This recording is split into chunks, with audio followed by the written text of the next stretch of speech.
சிவகார்த்திகேயன் நடிப்புல பாக்யராஜ் கண்ணன் இயக்கத்துல போன வாரம் வெளிவந்த படம் தான் ரெமோ. இந்த படத்துல சிவகார்த்திகேயன் பெண் வேஷம் எல்லாம் போட்டு ரொம்ப சூப்பரா நடிச்சிருந்தாரு. சிவகார்த்திகேயன் படங்கள்லயே அதிக பட்ஜெட்ல உருவான படமும் இதுதான்.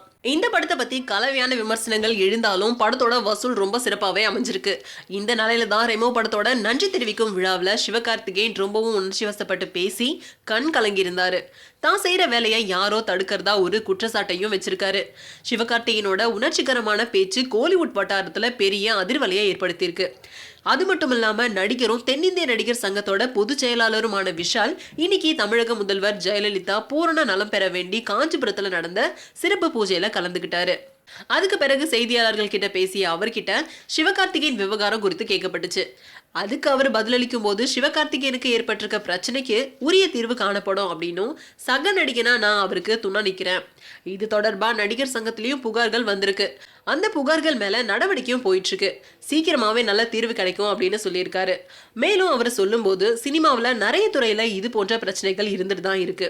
சிவகார்த்திகேயன் போல ஒரு காலத்திலயும் நானும் பிரச்சனைகளை சந்திச்சிருக்கேன் அப்படின்னு சொன்னாரு. அது மட்டும் இல்லாம இந்த பிரச்சனையில சிம்புவும் சிவகார்த்திகேயனுக்கு ஆதரவா குரல் கொடுத்திருக்காரு. அவர் சொல்லும்போது, கவலைப்படாதே சிவா, இந்த பிரச்சனை உனக்கு மட்டும் நேர்ந்துடல. இந்த மாதிரி பிரச்சனை செய்யறவங்க யாருன்னு எனக்கு தெரியும். பிரச்சனை செய்யறவங்களுக்கு அது மட்டும் தான் செய்ய தெரியும். நம்முடைய குறிக்கோள், கடின உழைப்பு, இது ஒண்ணுமே தெரியாது. மத்ததெல்லாம் கடவுள்கிட்ட விட்டுடு, அவரே பாத்துக்குவாரு அப்படின்னு சிவகார்த்திகேயனுக்கு ஆறுதல் தெரிவிச்சிருந்தாரு சிம்பு.